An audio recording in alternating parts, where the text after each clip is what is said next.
Peace, y'all. You're tuned into the Edible Activist Podcast.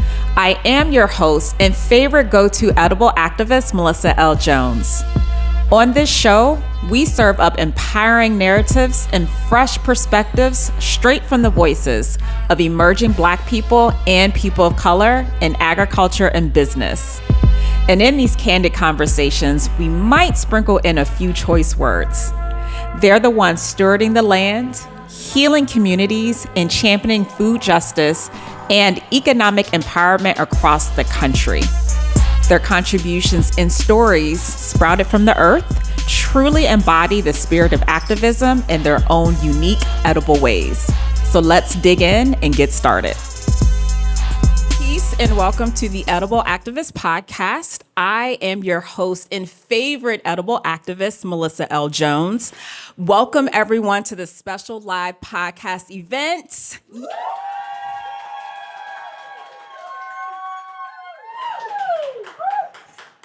Yes, that's what I'm talking about. So grateful. Oh, I love this energy. Before we get started, before we really dive in, special thank you to the Line DC. They have been amazing. I've been doing a couple of events this year. Without their support, I would not be able to be in this space and host this experience, including the wonderful staff. So that's everyone included, from those who set out the food, our wait staff, everyone. So I just want to just send a big shout out to them. Big shout out to Jack Inslee, the man behind Full Service Radio. Woo! Jack has been with me since 2018 when this podcast started. Some of you all, or many of you all, have actually met him when pre-pandemic, when he, ran Full Service Radio full time in this space. So just so grateful to Jack for this whole setup. It's not easy. This man flew in from LA, to help with this setup, y'all. So I do not take this lightly whatsoever. So thank you, Jack. So for the goodies. So I literally, y'all, we are witnessing history in the making with a phenomenal farmer who has been pioneering urban ag in DC for over a decade. I'm super thrilled to introduce Gail, who many of you all know, no stranger, but also to introduce you all to Gail Taylor, who many of you all know, who is also affectionately known as the People's Farmer.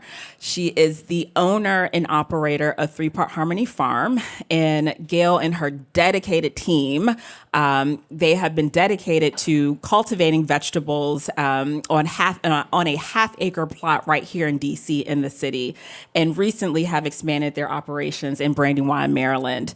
Gail is no stranger to edible activists. She's no stranger to the spaces you all have been in. And so I'm just excited for just another inspiring conversation, because every time I'm in her presence, I learn and I take so much from her. So, but never transactional. Definitely, we have a relationship, a great relationship. And so, again, a heartfelt thank you to my listeners, so those who will listen after the show is published, but you guys get a real live in-person experience here this evening. Thank you for joining us. And an even bigger thank you to Gail for taking the time out of her busy schedule to be a part of this. So let's give it up for Gail.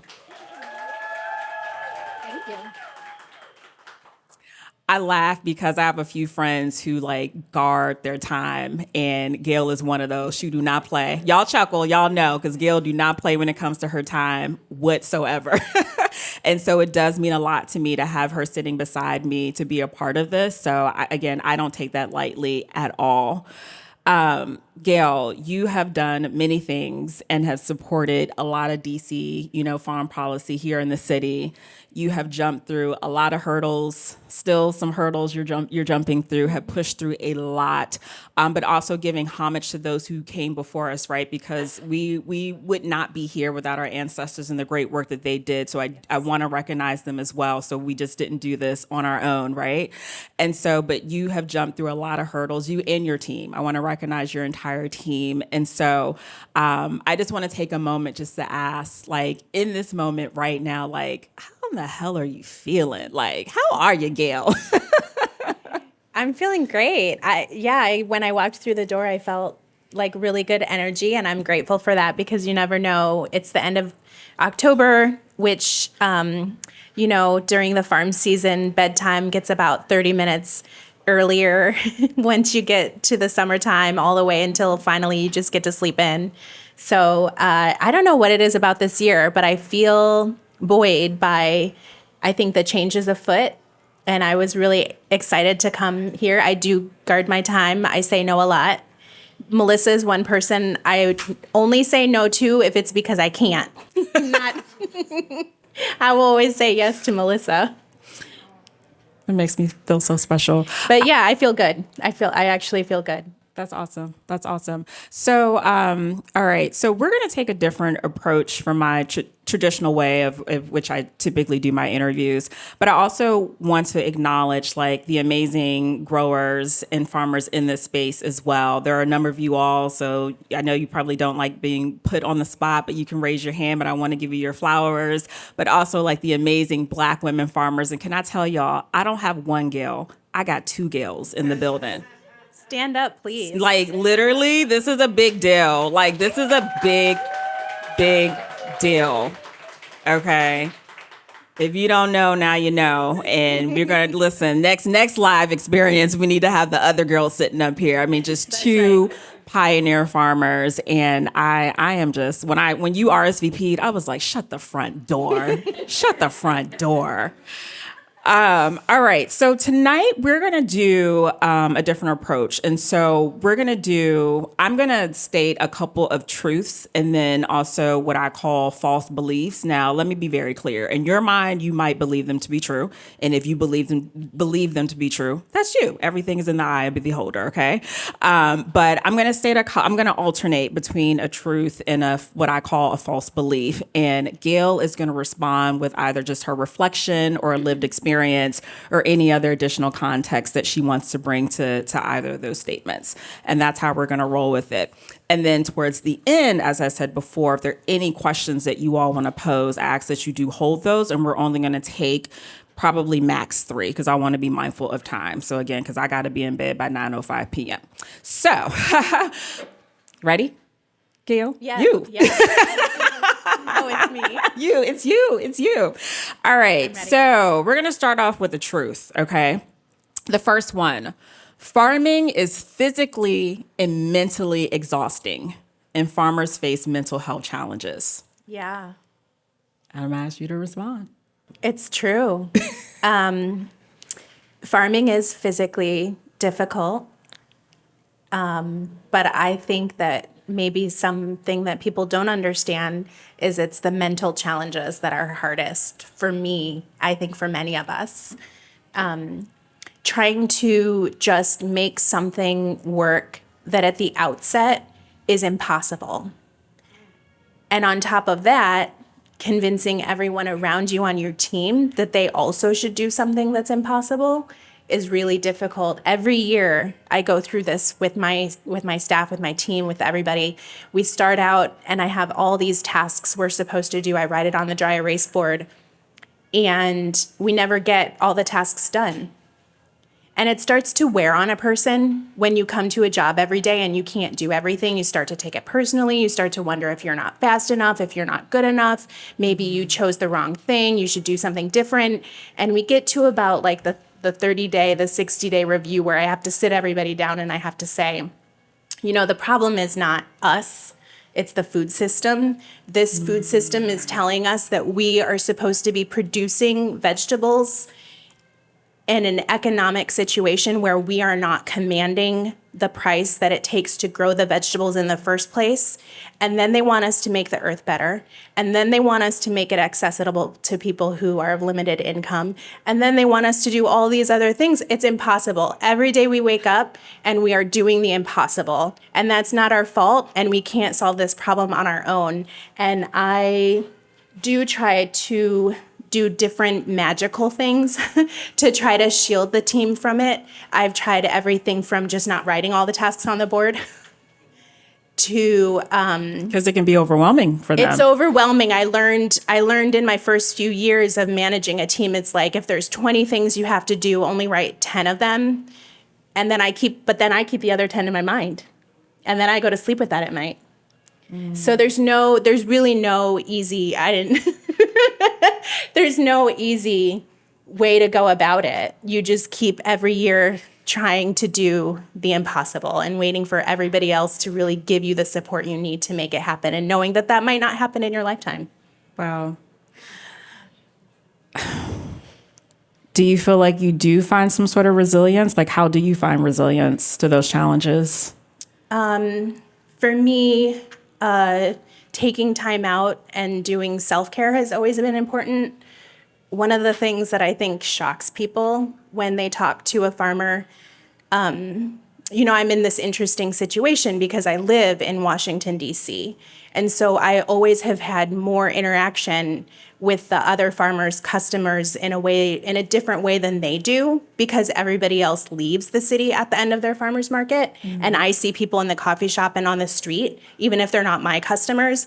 And so for the last little more than a decade that I've been living and farming in DC, I've always had this interesting identity as somebody who is that visible representation of farmer. And so I have normal conversations with people that they don't get to have with their farmers, like, did you know that I have a part-time job? And did you know that my job pays all my bills? Did you know it took me 8 years of owning the farm before I could draw income from it? And so these are the kind of things that people, you know, they don't want to hear. It surprises them. But now I already forgot the question. The resilience. Oh, right. So anyway, right. Where I was going with that is for the majority of the time that I have been farming, I got an income by managing a yoga studio. And that really has been a saving grace for me, as I've been practicing the same yoga for over 20 years. And when I withdraw from staying out late at night or doing too many things, that's where I am. That's where you'll find me. The reason why I can't go to that event is because I'm at the yoga class. And I think that's really helpful. I also think there's a lot to be said for taking a break. I'm glad that I farm in a place where the ground freezes. That doesn't completely make us immune from the pressures, especially the economic pressures to keep extending the season and going year round. But the winter break is really to be able to take some time off in a row, to turn off the alarm, to sleep in, that reset. When spring starts to come and you get antsy to get outside again, you sort of like, I don't know, there's this like renewed feeling of like, we can do it again. It's kind of, you trick yourself and it's magical and you want to do it again. Well, to your earlier point about how you made money while you were farming for about 8 years. So my false belief that I'm going to state, again, whatever you believe to be true, that's up to y'all. Farming is a guaranteed path to self-sufficiency. We're talking money. Not necessarily. Another thing that I think people would be surprised to know is how many farmers and farm workers especially are on the same kind of food assistance that we accept at our stands. People are very surprised because you come to the table and you think, wow, those vegetables are very expensive and they're more expensive than a grocery store. You're making that much per bunch. That must mean you were rich. You're like, no, you didn't look down and see these clothes that I got at the thrift store. You don't realize we're working our butts off to do this, and we're subsidizing it with our own lifestyle choices to be able to keep doing this work. It's a false idea out there that we are making a lot of money just because you think our produce costs a lot of money. And do you think that's why that is? Because the produce costs so much? Because I think that there's this classism at play. I used to have a business partner who had a job at Bread for the City, and they were doing some nutrition education classes. And I remember this person said to me once, at the end of the class, I asked everybody like, oh, so what did you think about that class? And the people who came to the class apparently said, oh, we learned that rich people eat arugula. I eat arugula. Well, I grow arugula. But I mean, I'm telling that story to say like, there is this kind of, I think this perception and this idea of like what we do and the kind of produce that we're growing, it's a rich people thing. And so if we're doing that and if we're consuming that, then we must be rich too. I didn't know what arugula was growing up, so I probably would have said the same thing. Yeah, I know. Yeah, me either. I ate it today for lunch. And I love arugula. I love it. Okay, so for another truth, farming is deep, and this actually could be a false belief depending on what space we're in. So let me name that. Farming is deeply affected by climate change.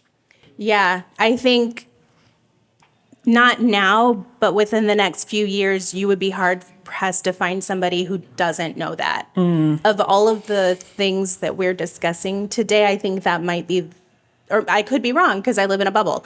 But yeah, so, on this day in October, we are almost 30 days with no rain. Yep. But before that, we were 11 days with no sun. So in the last 40-day period, we've had mostly sun, which is good, and a little bit of rain, which is great, but they were all at the same time. And so for the first time ever, I had to cancel a harvest. I canceled one of our CSA pickups because during that 11-day window, when the sun didn't come out, we couldn't weed. And I lost a lot, 6 or 7 beds of salad that I would have wanted to cultivate. And now the weeds are taller than the spinach and the lettuce, and I can't get that back except replanting. But I can't replant until the soil dries out. The soil dries out, we replanted, and now everything is on irrigation the whole time nonstop.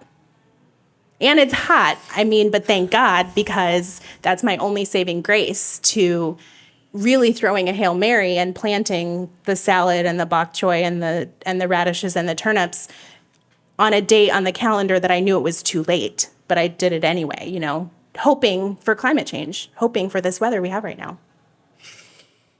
As someone who's actually I feel like at this point we can't say, when I talk about my job, like I'm in this new climate space, but at this point everybody's a part of this climate, fiasco space, all the things, right? And so there are days where I'm just like, it is gorgeous out, like I used to say it years ago. And I think about my farmer friends. That's how I'm deep into this. I'm like, my farmers right now are struggling. So, and I think about you all often. So do you know how other farmers or growers might be adapting to some of the challenges with this weather? Have you had those conversations? And Yeah, I think it's a constant. I don't think we sit down and have these conversations. I think that we do snippets in passing, send each other text messages when we're at red lights. Looking at my girl here.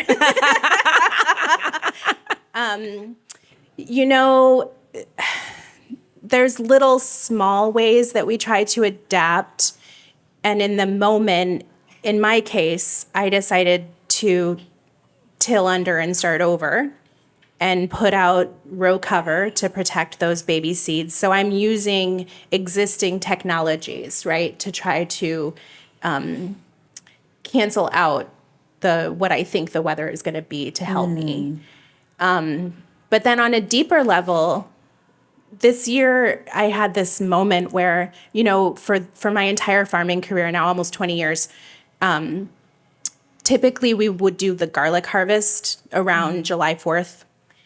And at the farm where I trained, we always canceled the CSA pickup during that week. So we would have time. We've got to stake into white tomatoes. We have to harvest, an acre of garlic. It's a lot of work. And there's not a lot of vegetables. They call that the shoulder season, where it's too hot for the spring crops, but it's still too early for all the summer crops to really give enough to everybody. So you just give everybody a break.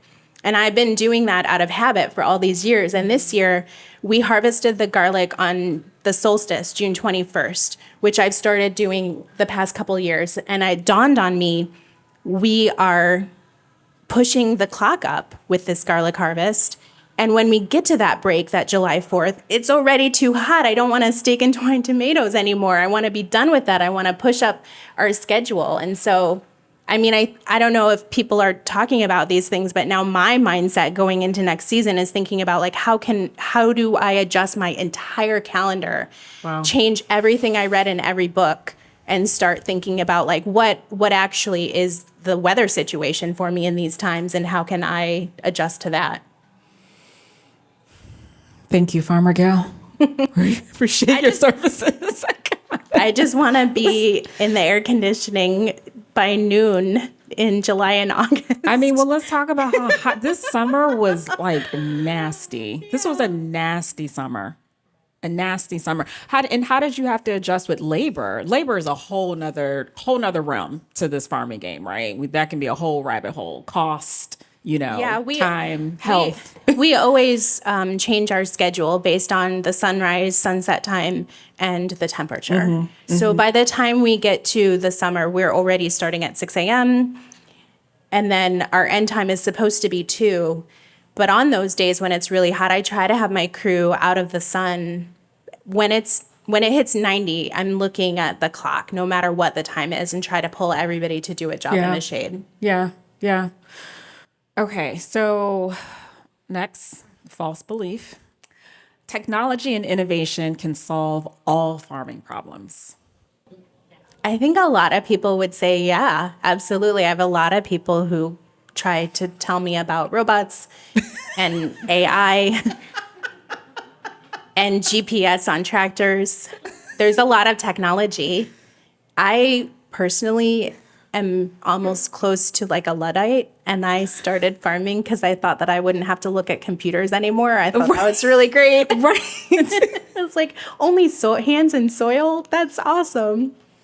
But actually, I feel like the generation of organic, regenerative, sustainable farmers that I am part of, we have this weird obsession with old and embrace of new technology that is very specific and particular. You're driving on the country road and you see this old antique store and you go in. What's everybody looking for? I don't know what you all are looking for, but if I see an old 4-tine cultivator that's from before the so-called green and revolution, I've got 2 of those in my shed right now. That's what I'm buying. The old tools are always the best. And if you ever can find old books that talk about how they did organic farming in the early, 20th century, those are the best. Oh, I bet. They don't make anything like they used to. They don't make anything like they used to. Food, name it. Food. All this stuff with plastic. Why are you making tools with plastic? But on the flip side, we actually, we have all this stuff now. Farmers, we have shade cloth, we have insect netting, we have row cover, different degrees. We have metal hoops, we have fiberglass hoops. I say me. This is all the stuff I have on my farm. For every single different thing that's happening, I have a kind of technology that is going to help me either keep bugs out or make it warmer for my baby plants. All these things are a kind of technology we are using. It's just not what people think of when they think technology, I think. I'm glad that you said that. And I volunteered. We was out in Maryland. What was I doing again, Gail? We were doing... we were putting plastic underneath the deer fence. Oh, my gosh. Y'all, that was a lot. That's a good invention of reusable plastic. Yeah. To keep the weeds out. Well, and that's why I bring that up. So things that people wouldn't think as technology is so, okay. Goodness gracious. Landscape fabric. I have thousands of row feet and sod staples, lots of them in buckets. Farmer Sean can attest to how much reusable landscape fabric we had that we planted 200 watermelon plants into. Would you be opposed to any of the advanced technologies when it comes to farming and considering and being respectful of the traditional methods of, other what we would still consider technology versus these advanced AI and stuff like that, which is controversial. AI is very controversial. I'm not opposed to it. Okay. I don't want it. Yeah. I think this is the thing about being not just that I'm a farmer, I own my farm, and on my farm, we do what I want. And that's the thing. Say it again for the congregation. And this is what I tell people too when they come to work at the farm is for some things, there's a right way and a wrong way. But for 90% of the things we do, there's many right ways. You can have your own right way. Another farmer will have their own right way. This is Gail's way. This is Gail's farm. I set up the system. I bought all the supplies to work in my system. And that's what you get to do. I get to grow the vegetables that I want to eat. I get to skip AI if I want to. The next t-shirt is going to say edible activist Gail's way. And I I mean, it's true. Somebody who worked for me once said, you know what? I just got it. This is your system. Yeah, it's my system because you're not going to be here at the end of the season, and I still have to do it. I know that's right. You felt that, Dominique, didn't you? So I'm sure, Gail, you have a system. Sean, you have a system. Christy's a newly graduated farmer, we'll have a system. Farmer Fulani, like you all have your own system, uniquely designed to like what you will learn, what works best for you in your space where you're at. So, unless I will say, when you do have someone who sticks around for a few years, yeah, and they're really incredible, talented, maybe even a little faster than you, D-Real. I was about to say, shout out D-Real. Then you get to start your own systems too. Yeah. And then you can have two systems in a space. I knew that was coming. Shout out to D-Real. I love it. Okay, so our next truth. Ooh, I like this one. All right, so Black women are leading in regenerative and sustainable practices. Hello. I think that's probably true. I know that to be true. Yeah. It was interesting to read the question when you sent it to me because I know it's true statistically. I think it's a hard thing. It's not talked about a lot. It's not. There's so much invisibilization happening, invisibilizing. So we're just not out there. Why? For me, some of us know why. For me personally, I don't want to be. Okay. You won't see me write a book. And I think, I don't know how much of that is my personality versus my training and genderizing. Yeah. Right? Even if you wrote the book, would you still be seen? Would I still be what? Would you still be seen? Like, I hear what you're right. saying. Would you still be seen? I think it's hard. I mean, you look at like Leah Penniman. Yeah.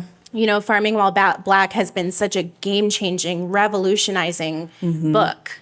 And there's this thing that you see happen where people read a thing and then they discover it, and now then they talk about it. I love that when you meet somebody and they tell you something that you already knew or something that's been true for thousands of years, but they just read it in a book.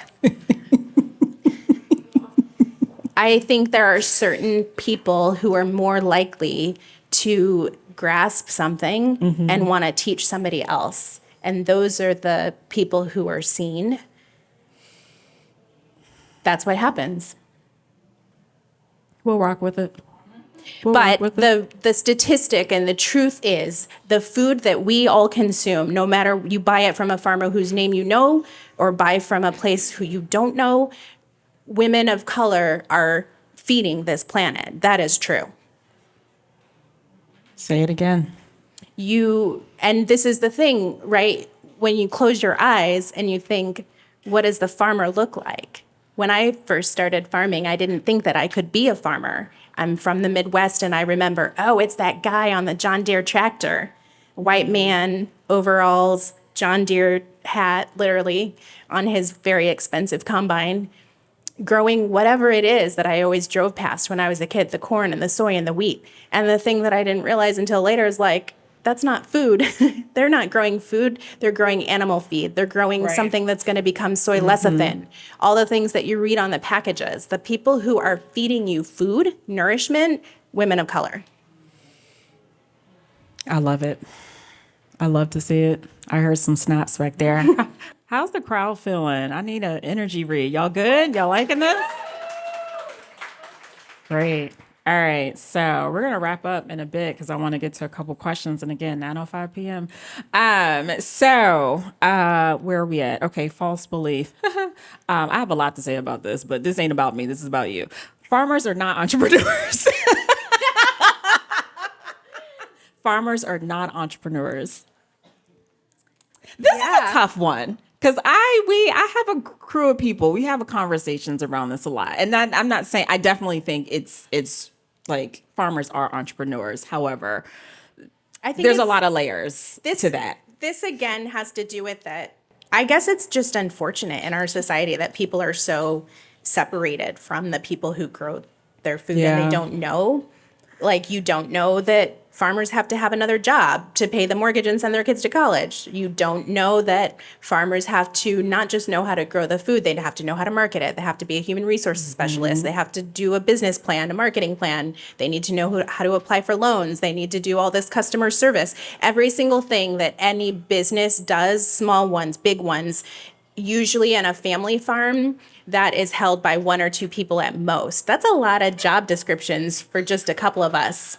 And don't forget about the social work that happens on we're all in these feelings and dealing with everything that's happening, dealing with nutrition education. It's like, okay, I'm growing the food and now you want me to tell you how to cook it. Also, you're doing all these things. It's a lot. But as far as the entrepreneur, I think, farmers are really innovative. We're not just doing the same thing over and over again without thinking about it. A lot of times if you this is true also for somebody who is on a 1,000-acre farm doing the same thing that their parents did. Anybody who is living on the land and doing this life, whatever the way that they're doing it is for a reason. Sometimes people get stuck in a reason and they can't get out of it. It doesn't mean they don't have ideas about how to change it. I think that's another misconception. I think that's important not to demonize anybody for their choices that they make in this world. Yeah. This is what I said is it's a loaded thing too. I mean, because there's a farmer, there's growers, there's activists, right? And we've actually had some discussions, and I hope my friend doesn't mind me. I'm not going to, put my friend on blast, but we've had conversations around getting into this space of like farming, right? And that like many of us, or maybe that's relative, but some of us have gotten it. I'm not a farmer, not me, but some of y'all have gotten to this space, right, to solve, this food system issue and to solve, to be a champion of food justice. And the argument is that that is not a business model. And so because you kind of like steer with that, but then have this LLC and then have whatever entity that's built behind it, you kind of lose the entrepreneurial, business model, like the whole thing. And I think that you have done, and again, not to give credit to like what everybody has done in this space, but they set up these entities also to make money, but sometimes it's still this mindset of like, I want to save the world. And it's just like, we can't save them all, and we do. But just balancing that, it's a hard thing. I think that's because that's how people see us. And I think it's because that's how you want to see us. That's not the only kinds of conversations that we're having amongst ourselves and in our own minds. At the end of the day, I'm a small business owner who has a product that I sell that is food. But I have as much in common with small business owners in this neighborhood as I do with, more so than I do with a nonprofit community garden in the city, if I can be honest. Let's just talk about the biggest chunk out of my expense budget, payroll. Yes. I started my farm in 2012. The minimum wage in DC has gone from $11.50 an hour to now 17 something. No, nobody on my farm is at the minimum wage anymore. I can't remember, but something like that. Can you imagine the percentage that I should have increased the cost of my product to match that? When I started farming in 2006, I made $8.50 an hour. It's just like such a dramatic increase. And so when I'm thinking about like how do people expect us to keep on paying these wage increases, the person who owns the coffee shop across the street, the person who owns the hardware store down the street, they have a better understanding of me when I'm saying that than a lot of other people who think that I'm doing this just out of social justice, which I definitely care about. Right. But also there's these pressures, economic pressures, again, going back to, we do this thing that's impossible. Every day we wake up and do this thing that's impossible. Yeah, because I own a small business in DC. That's it. And it's that an alone, LLC. And that alone, that's a lot.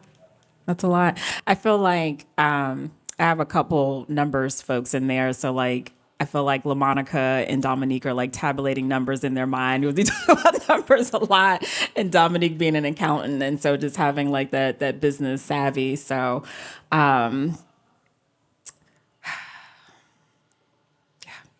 All right, y'all. So I still feel good. in case you were wondering. No, I feel like I've known you for some years, and our relationship has grown over the last few years, and I feel like this is the most like,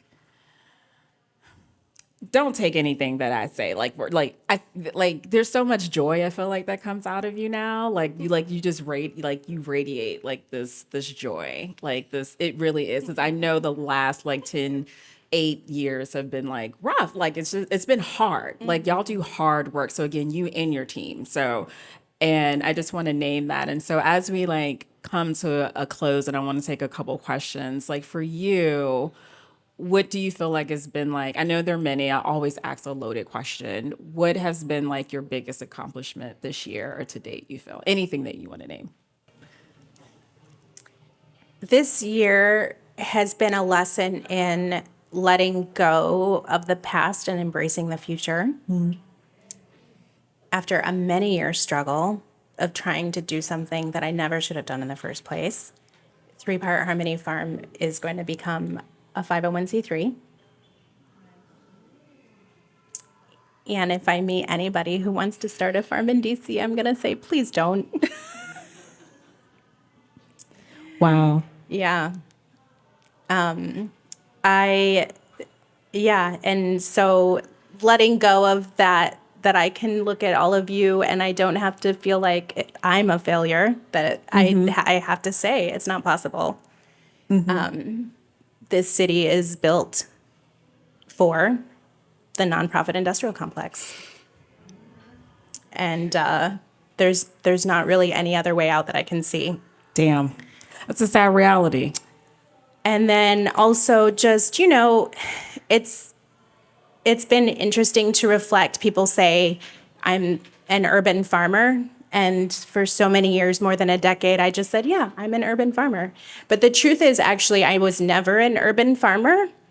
I'm a farmer who's lived in DC my entire adult life. And I wanted to ride my bike to work. And that's why I did what I did. But my future in farming is on land where I know that I will be able to live affordably for the rest of my adult life. And that is something now, that's my next chapter. D-Roll and I are moving to Brandywine in a couple weeks. Thank you. And so now I get to grow vegetables and walk in the woods with my dogs and have great neighbors and hopefully grow more food, have it not be as stressful financially. It's obviously it still is. But yeah, so I guess that's, I let go of the past and now I'm looking towards the future. I love this for you. I love this for you. Thanks for tuning in. You can catch today's episode on iTunes, Spotify, and Simplecast. And be sure to follow us at Food Talks in Color, that's just the letter N, on Instagram, Facebook, and Twitter.